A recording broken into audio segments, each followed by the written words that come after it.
यदि वर्तमान केंद्र की भाजपा की सरकार की नीयत साफ होती आरक्षण के मामले में, माननीय सुप्रीम कोर्ट ने जो निर्णय दिया है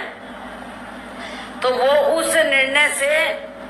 आपका जो आरक्षण है आगे चलकर अब ये ना के बराबर रह जाएगा और आपको कोई ज्यादा लाभ मिलने वाला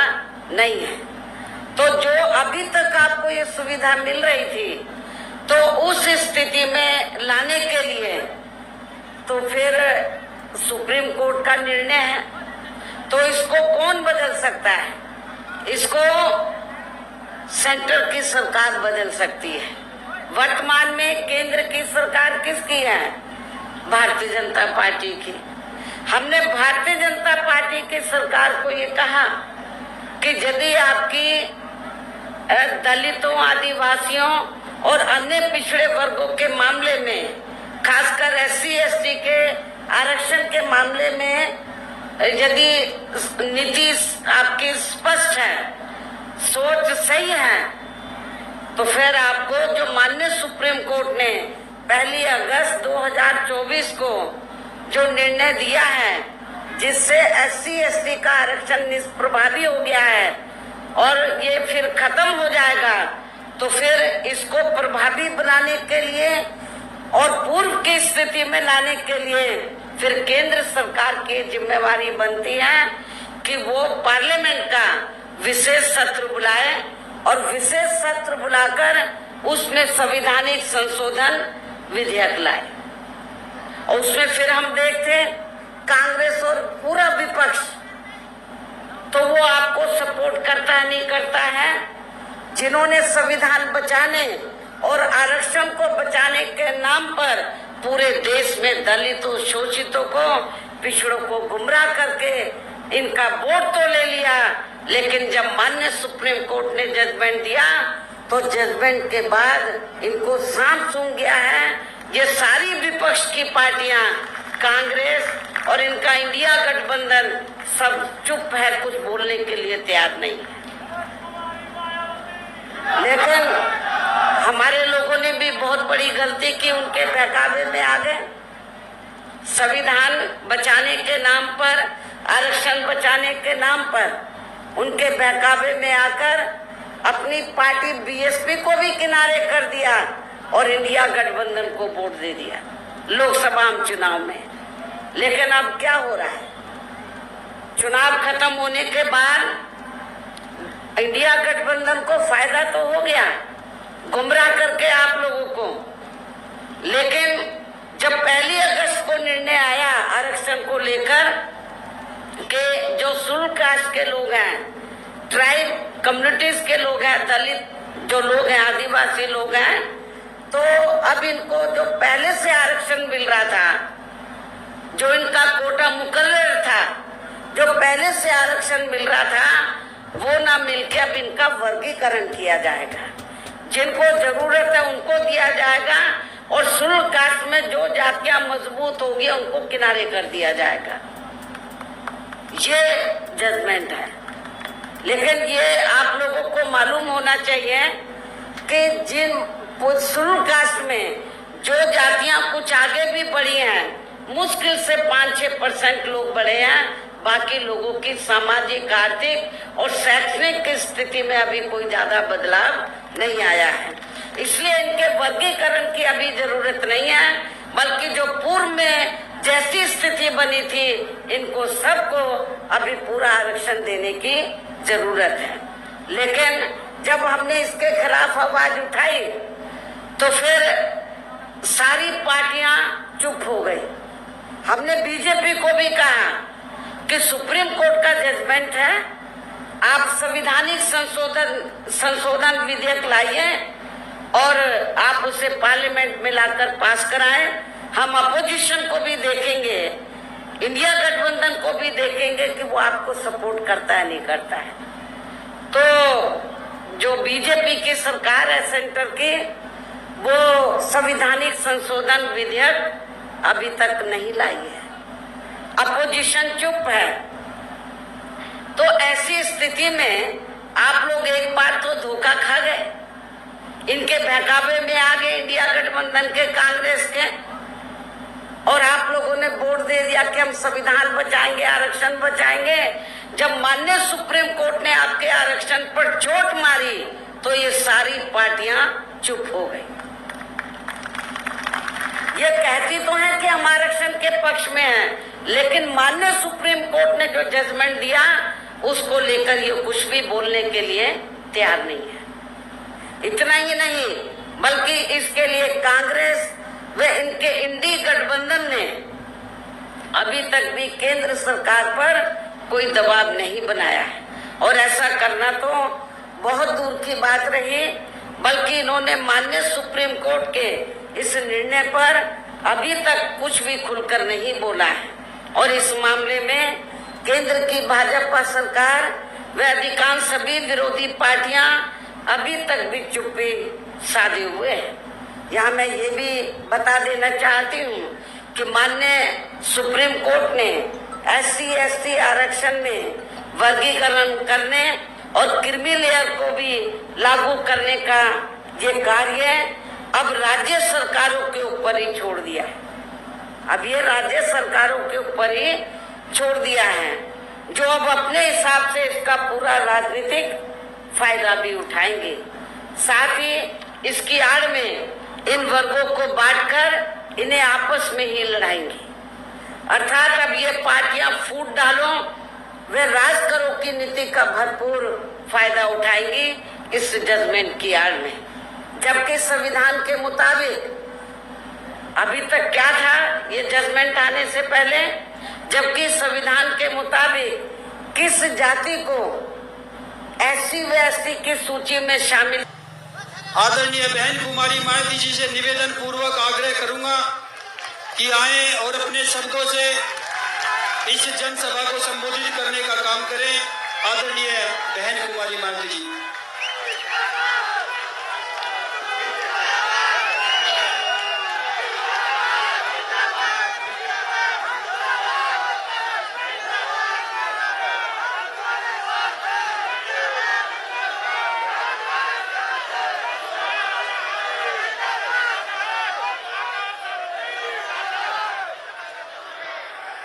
चुनावी जनसभा में इकट्ठा हुए BSP व इन्हें लोगों के बने इस गठबंधन के सभी छोटे बड़े पदाधिकारी, नेता एवं कार्यकर्तागण, आज आप लोग यहाँ हरियाणा प्रदेश में विधानसभा के लिए हो रहे आम चुनाव में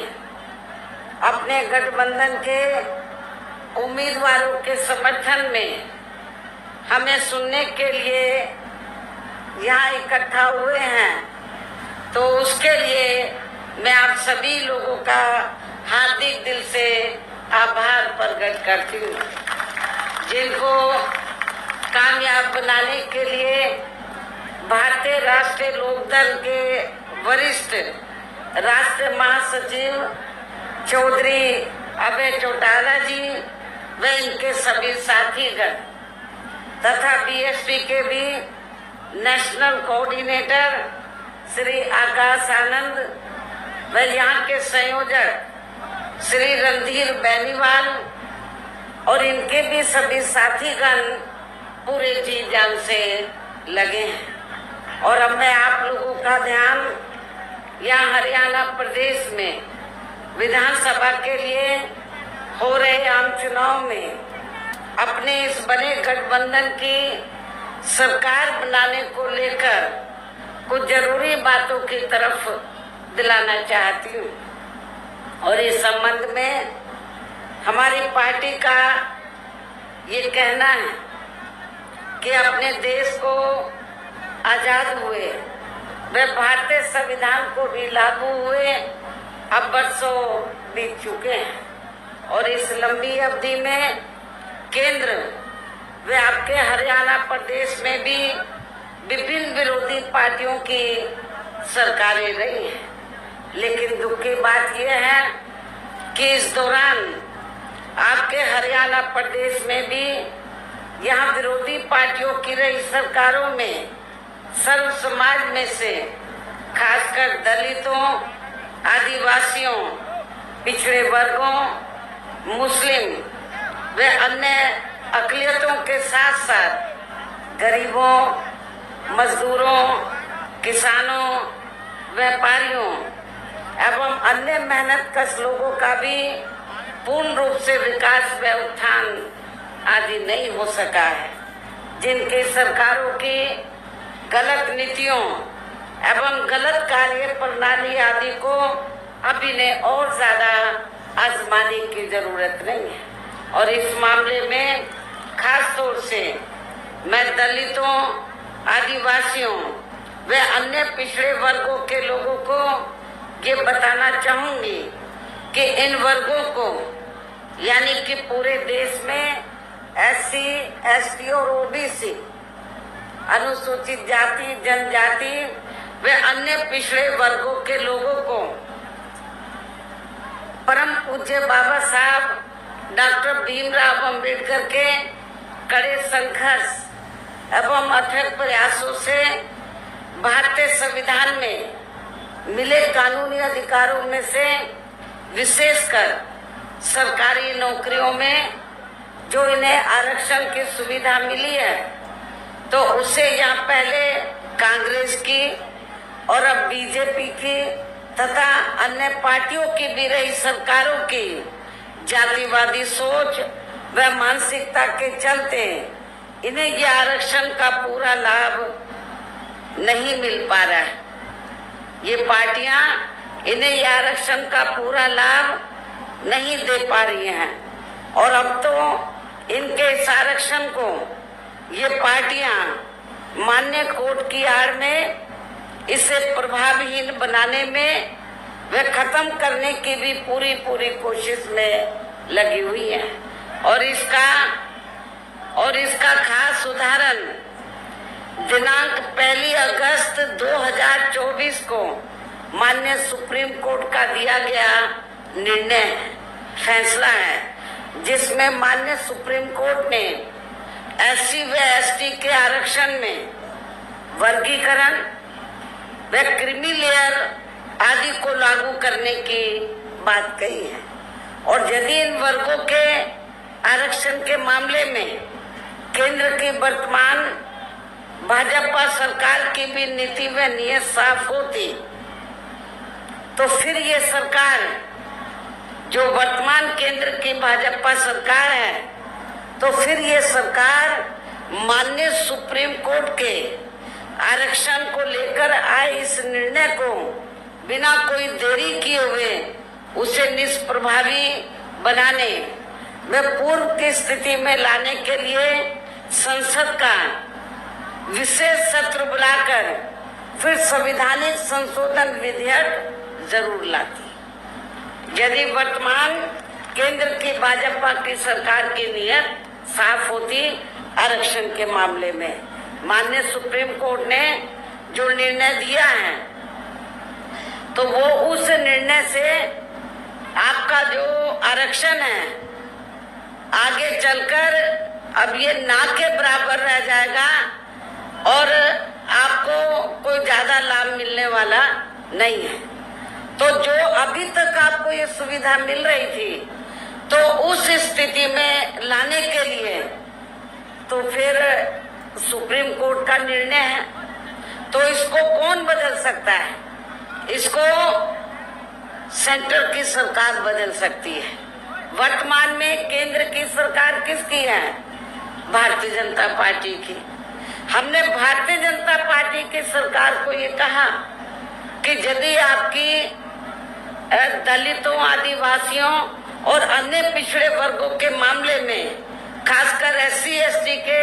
आरक्षण के मामले में यदि नीति आपकी स्पष्ट है, सोच सही है,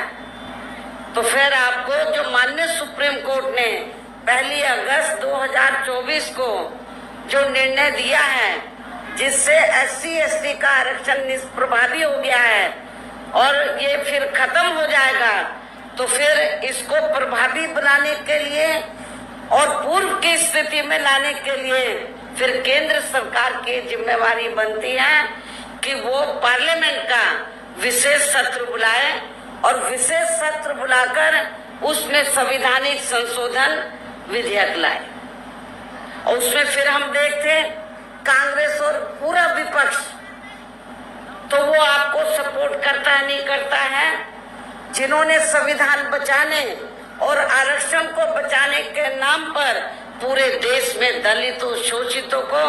पिछड़ों को गुमराह करके इनका वोट तो ले लिया, लेकिन जब माननीय सुप्रीम कोर्ट ने जजमेंट दिया तो जजमेंट के बाद इनको सांप सूंघ गया है।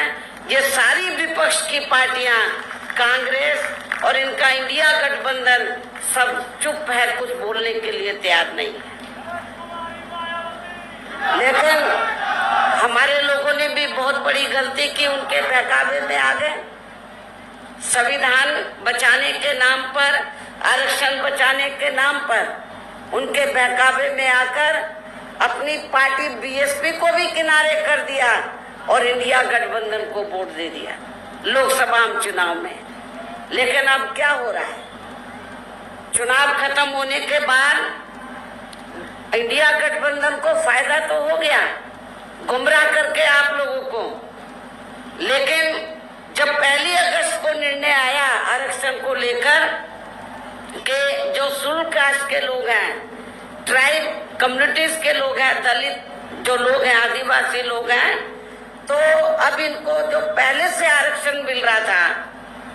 जो इनका कोटा मुकर्रर था, जो पहले से आरक्षण मिल रहा था, वो ना मिलके अब इनका वर्गीकरण किया जाएगा। जिनको जरूरत है उनको दिया जाएगा और शेड्यूल कास्ट में जो जातियां मजबूत होगी उनको किनारे कर दिया जाएगा। ये जजमेंट है। लेकिन ये आप लोगों को मालूम होना चाहिए कि जिन शेड्यूल कास्ट में जो जातियां कुछ आगे भी बढ़ी हैं, मुश्किल से 5-6% लोग बढ़े हैं, बाकी लोगों की सामाजिक, आर्थिक और शैक्षणिक की स्थिति में अभी कोई ज्यादा बदलाव नहीं आया है। इसलिए इनके वर्गीकरण की अभी जरूरत नहीं है, बल्कि जो पूर्व में जैसी स्थिति बनी थी, इनको सबको अभी पूरा आरक्षण देने की जरूरत है। लेकिन जब हमने इसके खिलाफ आवाज उठाई तो फिर सारी पार्टियां चुप हो गई। हमने बीजेपी को भी कहा कि सुप्रीम कोर्ट का जजमेंट है, आप संवैधानिक संशोधन विधेयक लाइए और आप उसे पार्लियामेंट में लाकर पास कराएं। हम अपोजिशन को भी देखेंगे, इंडिया गठबंधन को भी देखेंगे कि वो आपको सपोर्ट करता है नहीं करता है। तो जो बीजेपी की सरकार है सेंटर की, वो संवैधानिक संशोधन विधेयक अभी तक नहीं लाई है, अपोजिशन चुप है। तो ऐसी स्थिति में आप लोग एक बार तो धोखा खा गए, इनके बहकावे में आ गए इंडिया गठबंधन के, कांग्रेस के, और आप लोगों ने वोट दे दिया कि हम संविधान बचाएंगे, आरक्षण बचाएंगे। जब माननीय सुप्रीम कोर्ट ने आपके आरक्षण पर चोट मारी तो ये सारी पार्टियां चुप हो गई। ये कहती तो है कि हम आरक्षण के पक्ष में हैं, लेकिन माननीय सुप्रीम कोर्ट ने जो जजमेंट दिया उसको लेकर ये कुछ भी बोलने के लिए तैयार नहीं है। इतना ही नहीं, बल्कि इसके लिए कांग्रेस व इनके इंडी गठबंधन ने अभी तक भी केंद्र सरकार पर कोई दबाव नहीं बनाया है, और ऐसा करना तो बहुत दूर की बात रही। बल्कि इन्होंने माननीय सुप्रीम कोर्ट के इस निर्णय पर अभी तक कुछ भी खुलकर नहीं बोला है, और इस मामले में केंद्र की भाजपा सरकार व अधिकांश सभी विरोधी पार्टियां अभी तक भी चुप्पी साधे हुए हैं। यहाँ मैं ये भी बता देना चाहती हूँ कि माननीय सुप्रीम कोर्ट ने SC/ST आरक्षण में वर्गीकरण करने और क्रीमी लेयर को भी लागू करने का ये कार्य अब राज्य सरकारों के ऊपर ही छोड़ दिया है। अब ये राज्य सरकारों के ऊपर ही छोड़ दिया है, जो अब अपने हिसाब से इसका पूरा राजनीतिक फायदा भी उठाएंगे। साथ ही इसकी आड़ में इन वर्गों को बांटकर इन्हें आपस में ही लड़ाएंगी। अर्थात अब ये पार्टियां फूट डालो वे राज करो की नीति का भरपूर फायदा उठाएंगी इस जजमेंट की आड़ में। जबकि संविधान के मुताबिक अभी तक क्या था ये जजमेंट आने से पहले, जबकि संविधान के मुताबिक किस जाति को एससी व एसटी की सूची में शामिल करना है या नहीं करना है, तो इसका ये अधिकार अभी तक केवल संसद किसको था, पार्लियामेंट को था। संसद व माननीय राष्ट्रपति जी को ही दिया हुआ था संविधान के मुताबिक, जिसे 1 अगस्त 2024 को माननीय सुप्रीम कोर्ट के आए निर्णय के जरिए इसे अब वापस लेकर सीधे ही राज्य सरकारों को दे दिया है, जिससे अब इन वर्गों के साथ काफी ज्यादती होगी। अर्थात इनका अब ये आरक्षण ना के बराबर ही रह जाएगा। दलितों का, आदिवासियों का जो आरक्षण है वो ना के बराबर ही रह जाएगा। और अब तो कांग्रेस के श्री राहुल गांधी ने भी विदेश में जाकर इनके सभी आरक्षण को आगे वक्त आने पर खत्म करने का भी ऐलान कर दिया है। इसलिए इन वर्गों के लोगों को बाबा साहब डॉक्टर भीमराव अंबेडकर द्वारा जो इन्हें आरक्षण का ये संवैधानिक अधिकार मिला है, तो इसे बचाने के लिए अब यहाँ हरियाणा प्रदेश में हो रहे विधानसभा चुनाव में इन वर्गों को, ऐसी सभी आरक्षण विरोधी पार्टियों को अपना कतई भी वोट नहीं देना। जो ये पार्टियां माननीय सुप्रीम कोर्ट के आए इस निर्णय को बिल्कुल भी बदलने के लिए तैयार नजर नहीं आती हैं, ना तो भारतीय जनता पार्टी और ना ही कांग्रेस पार्टी का इंडिया गठबंधन। अर्थात इस मामले में केवल ये पार्टियां इन वर्गों को गुमराह करने में ही लगी है। ऐसी स्थिति में अब इन वर्गों को यहाँ विधानसभा के हो रहे आम चुनाव में अपने बने इस गठबंधन की ही सरकार बनाकर, क्योंकि ये लोग जो जजमेंट आया माननीय सुप्रीम कोर्ट का रिजर्वेशन को लेकर, इसको ये अभी तक भी बदलने के लिए तैयार नहीं है, ना कांग्रेस ना बीजेपी। तो ऐसी स्थिति में अब आप लोगों को करना क्या है, यहाँ अपने गठबंधन की सरकार बनाकर इसे लागू होने से, ये जो अभी नया जजमेंट आया है, तो अपने यहाँ गठबंधन की सरकार बनाकर इसे लागू होने से तब तक लटका कर व रोक कर रखना है जब तक केंद्र व विपक्ष द्वारा इस निर्णय को संवैधानिक संशोधन के जरिए खत्म करके इसे पुरानी स्थिति में बहाल नहीं कर दिया जाता है। गठबंधन की सरकार यहाँ बनती है, हमारी गठबंधन की हमारे हाथ में कि इसे लागू करे या ना करे, इसको हम लटका के रख सकते हैं। सुप्रीम कोर्ट का जजमेंट है तो इसको हम आगे बढ़ा सकते हैं, कब तक, जब तक केंद्र व विपक्ष द्वारा इस निर्णय को संवैधानिक संशोधन के जरिए खत्म करके इसे पुरानी स्थिति में बहाल नहीं कर दिया जाता है। इसलिए ऐसी स्थिति में अब आपको एक तरफा अपना वोट केवल बीएसपी व इन्हें लोग के बने अपने इस गठबंधन को ही देना है, ताकि सत्ता में आकर यहाँ आपके स्टेट में माननीय सुप्रीम कोर्ट के आए इस निर्णय पर कुछ हद तक अंकुश लगाया जा सके। इतना ही नहीं बल्कि केंद्र व राज्यों में कांग्रेस, बीजेपी व अन्य जातिवादी पार्टियों की रही सरकारों ने इनका आरक्षण का कोटा अभी तक भी पूरा नहीं भरा है, जिसे फिर अंत में किसी न किसी रूप में सामान्य वर्गों को ही दे दिया जाता है। जबकि उत्तर प्रदेश में जब हमारी पार्टी की सरकार बनी, हमने विशेष अभियान चलाकर इस आरक्षण के कोटे को हमने पूरा कराया था। पदोन्नति में आरक्षण को तो इन्होंने मान्य कोर्ट की आड़ में काफी हद तक खत्म ही कर दिया है। इसके साथ ही केंद्र व राज्यों की भी सरकारों द्वारा इन वर्गों के लोगों को प्राइवेट सेक्टर में आरक्षण दिए जाने की व्यवस्था किए बिना ही इनके ज्यादातर सरकारी कार्य अब यहाँ प्राइवेट सेक्टर के जरिए ही देश के अधिकांश बड़े बड़े पूंजीपतियों व धन्ना सेठों को ही दिए जा रहे हैं, जिसके कारण आपके यहाँ हरियाणा प्रदेश सहित पूरे देश में अब इन वर्गों के लोगों को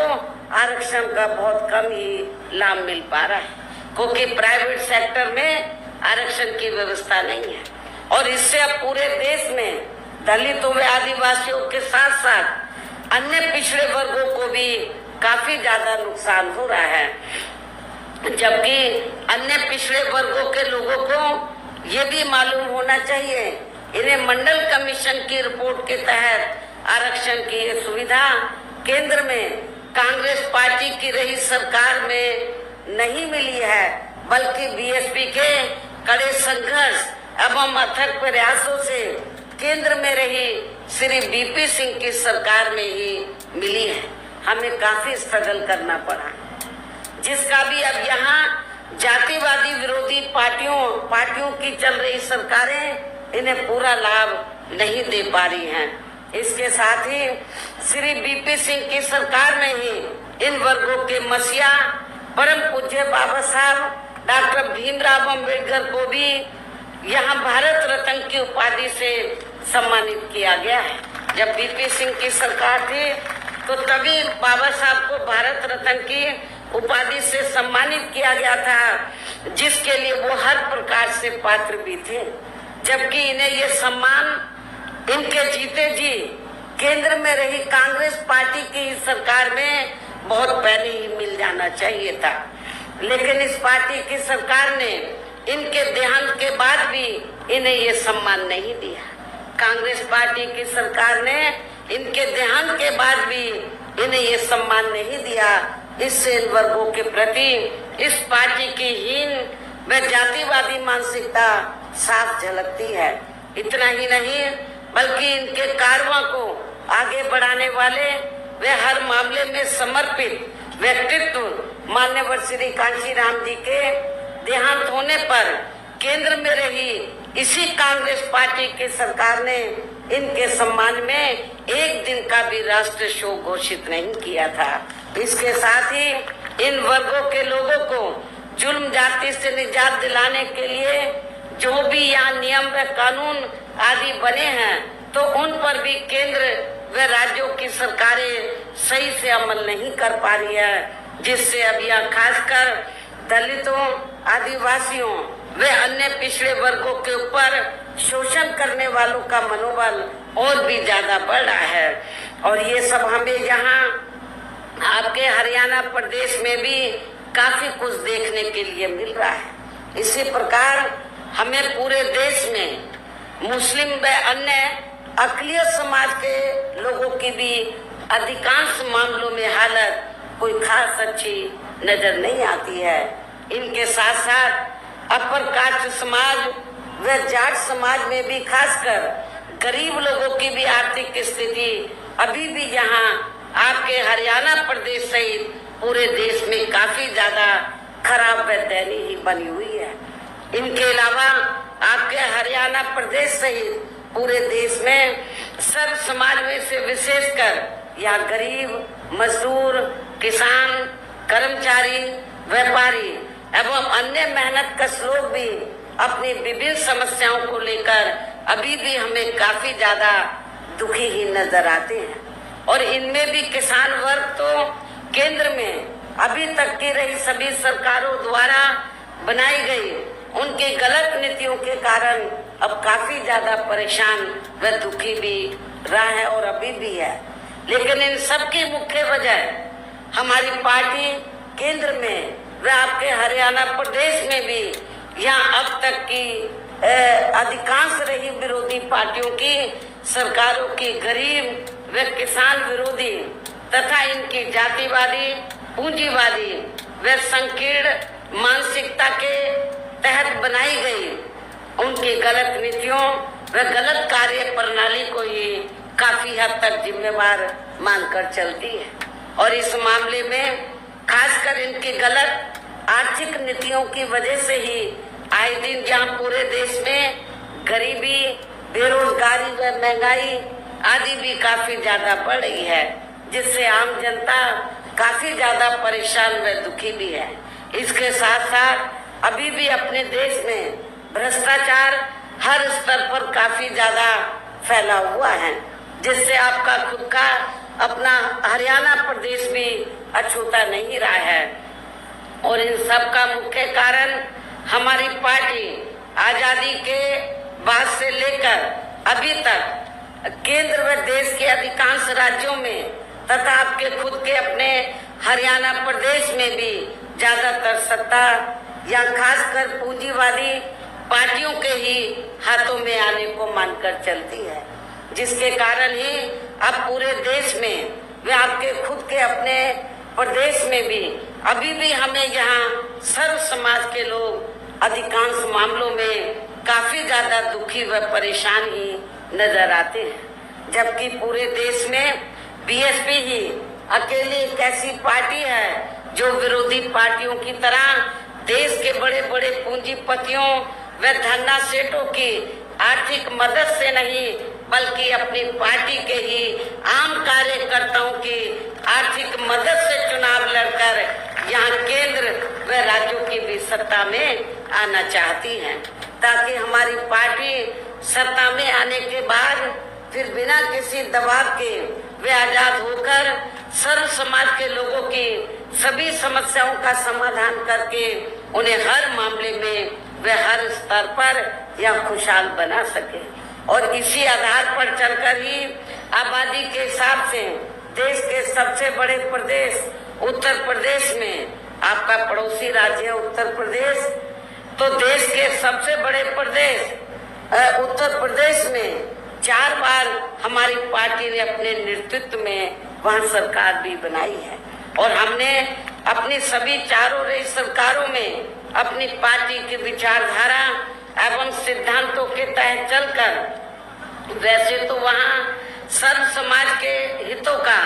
पूरा ध्यान रखा है, लेकिन सभी मामलों में प्राथमिकता पहले हमने वहाँ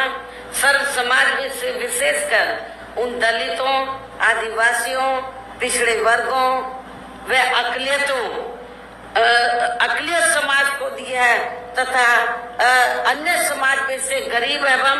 असहाय लोगों को ही दिया है, जिनकी यहाँ हर मामले में व हर स्तर पर सभी विरोधी पार्टियों की रही सरकारों में उनकी हीन, जातिवादी, संकीर्ण व पूंजीवादी सोच होने के कारण काफी ज्यादा उपेक्षा की गई है। इसके साथ साथ हमने उत्तर प्रदेश में, आपको मैं ये बताना चाहती हूँ कि हमने उत्तर प्रदेश में गरीब एवं बेरोजगार लोगों को दूसरी पार्टियों की रही सरकारों की तरह मामूली सा बेरोजगारी भत्ता न देकर उन्हें बड़ी तादाद में सरकारी एवं गैर सरकारी क्षेत्रों में स्थायी रोजगार भी उपलब्ध कराए। इसके साथ ही गरीब भूमिहीन लोगों को खेती करने के लिए उन्हें फ्री सरकारी जमीन भी दी है। और जो गरीब आवासहीन लोग थे तो सरकारी खर्चे से उनके हमने 2-2 कमरों के पक्के मकान भी बनाकर दिए हैं और वहां पर सभी सुविधाओं का प्रबंध भी किया है, हॉस्पिटल का, स्कूल्स का और भी जो जरूरी आपकी जरूरतें हैं तो उनका हमने वहां पर प्रबंध भी किया है, जिससे वहां लाखों गरीब लोगों को काफी ज्यादा फायदा पहुंचा है। शहरों व देहातों को भी विकसित किया गया है। आप लोगों को ये मालूम है कि शहरों और देहातों में जहाँ वीकर सेक्शन के कमजोर तबके के लोग रहते हैं वहाँ घुसते ही मालूम पड़ जाता है कि यहाँ पर अपने समाज के लोग रहते, इतनी खराब हालत होती है। क्योंकि जो पार्टियां अभी तक सत्ता में रही तो उन्होंने आपकी बस्तियों को डेवलप नहीं किया, लेकिन जब हमारी सरकार बनी तो हमने देहातों को डॉक्टर अंबेडकर ग्राम विकास योजना के तहत और शहरों में दलित बस्तियों को मान्यवर श्री कांशीराम जी शहरी समग्र विकास योजना के तहत उनको डेवलप किया, विकसित किया। इसके अलावा हमारी पार्टी की रही सरकार ने वहाँ विभिन्न क्षेत्रों में लगे लोगों के साथ साथ छात्रों, युवाओं, महिलाओं व बुजुर्गों आदि के हितों में भी अनेकों महत्वपूर्ण व ऐतिहासिक कार्य किए हैं, जिनसे उन्हें काफी ज्यादा लाभ पहुंचा है। किसानों की भी अधिकांश समस्याओं का काफी हद तक समाधान किया गया है तथा उनकी फसलों का भी उन्हें समय से उचित दाम दिया गया है। इतना ही नहीं बल्कि हमने उत्तर प्रदेश में सर्व समाज के लोगों के ऊपर किसी भी प्रकार की कोई जुल्म जाति आदि भी नहीं होने दी है और वीकर सेक्शन का हमने विशेष ध्यान रखा है। बल्कि हमारी पार्टी की रही सरकार ने वहाँ जुल्म जाति करने वाले लोगों को बिना कोई देरी किए हुए उन्हें तुरंत ही जेल की सलाखों के अंदर भेजा है, जहां मेरी सरकार में उनकी सही व असली जगह होती है, जिसकी यहाँ के प्रदेश में भी काफी